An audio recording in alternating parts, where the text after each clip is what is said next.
Estou aqui com Luiz Fernando Lopes, economista-chefe do Pátria Investimentos, e vai nos falar um pouquinho sobre o cenário econômico.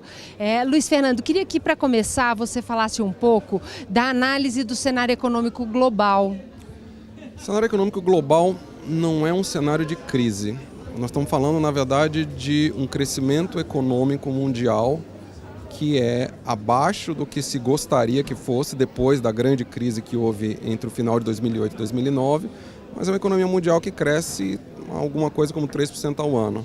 A queixa é que poderia ser mais e principalmente esse 3% de crescimento ele é muito desigual entre regiões, entre países desenvolvidos e emergentes, então existe uma frustração.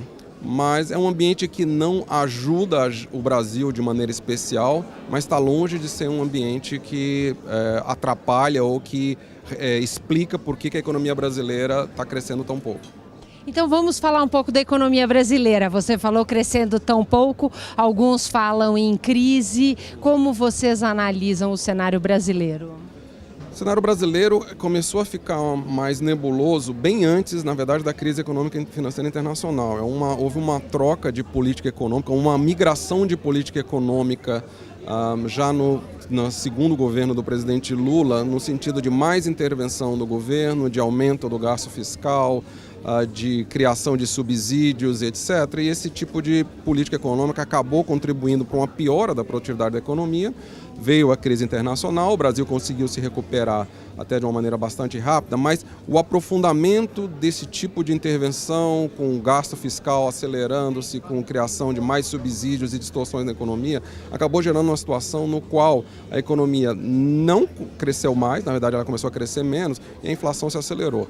O que nós estamos vendo ao longo dos últimos 6 meses, já até durante o ciclo eleitoral, a cobrança em termos dessa política econômica equivocada se manifestou já no resultado da eleição. A presidente Dilma conseguiu ser reeleita, mas com uma margem muito pequena, e isso forçou uma mudança da política econômica com a troca do ministro da Fazenda e a implementação de um programa econômico que é hoje quase que o oposto do que a gente viu nos últimos 4 ou 5 anos. Então nós estamos num momento de ajustes dolorosos no curto prazo, por isso que a atividade econômica aqui mostrou um crescimento em torno de 0 o ano passado, deve mostrar uma queda esse ano, o PIB deve cair um pouco em 2015, mas você está criando as condições para uma gradual recuperação a partir de 2016. A pressão para que o governo mudasse a política econômica já se manifestou nas urnas, o governo reagiu a ela, ele não resolveu controlar o Congresso ou controlar a mídia para impedir que o ruído político aumentasse. Na verdade, o que ele fez é mudar a política econômica e está atuando na medida do possível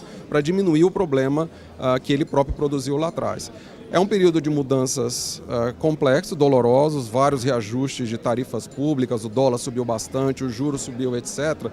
Mas, em certa medida, isso é necessário para você arrumar a casa e criar as condições para que, com a inflação mais baixa, com o juro voltando a cair, o setor privado voltando a investir, que você recupere a sua trajetória de crescimento, que ainda pode ser bastante razoável no Brasil. O Brasil não está condenado a crescer pouco.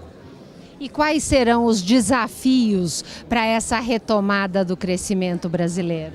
O principal desafio é, primeiro, o ruído político deve continuar, e esse ruído político continuado ele tem que ser visto como sendo um insumo necessário a continuar promovendo as mudanças que já ocorreram na política econômica, na atuação do governo na economia, na atitude do governo em relação à participação do setor privado. Então você vai ter que continuar tendo ruído político, por paradoxal que pareça, para criar as condições para que o governo continue evoluindo na direção correta. E número 2, basicamente você tem melhorar a gestão, uma coisa que já aconteceu na equipe econômica, a melhora de gestão do governo de um modo geral é imperativa. A gente ainda tem gargalos na nossa avaliação, o principal problema que o Brasil precisa enfrentar para voltar a crescer de uma maneira forte não é falta de renda do trabalhador, nem sequer uma grande piora da taxa de desemprego. O problema principal é que a economia está travada por gargalos de infraestrutura. A gente tem ameaça de geração de energia, de um problema de geração de energia elétrica no país, o sistema de transporte precisa melhorar muito, tem várias áreas que precisam melhorar e isso é gestão. Agora, quais são as oportunidades? Então fica claro que investir é um ponto importante, principalmente nessas áreas de infraestrutura e de gargalo. E que oportunidades vocês vislumbram aí para empresários que querem aproveitar o momento? primeiro lugar, para quem tem condições, quem está capitalizado, quem não precisa recorrer a crédito que está muito caro, a oportunidade de expansão agora provavelmente é a melhor em muitos anos. Por quê? Porque é exatamente quando a economia está mais fraca, quando a confiança de um modo geral está mais baixa, que você consegue fazer a expansão ou aquisição de outras empresas ou de concorrentes pagando mais barato. Essa é a primeira coisa. Número 2, para setores que conseguem ter um foco mais, por exemplo, na renda corrente do trabalhador brasileiro, que não foi significativamente afetado, quer dizer, o consumidor está mais conservador, não porque o desemprego explodiu ou porque a renda do trabalho desabou, mas simplesmente porque ele está vendo o crédito mais caro, está vendo o ruído político, a expectativa dele está mais baixa. Mas uma vez que você começa a resolver esse problema ao longo deste ano, entrando em 2016, os setores que tendem a reagir mais rápido e a crescer são exatamente aqueles onde que a renda do trabalhador tem um papel relevante no consumo, então é consumo básico, regiões no país onde que esse consumo básico ainda está muito mal atendido, o Nordeste é claramente uma situação, ou setores no qual já por conta de uma melhora de produtividade, melhora a desvalorização cambial que contribui para aumento de renda, por exemplo, na região Centro-Oeste, esse crescimento já começa a aparecer muito rapidamente. Que bom. Quero agradecer muito e parabéns pela palestra. Obrigado, o prazer foi meu.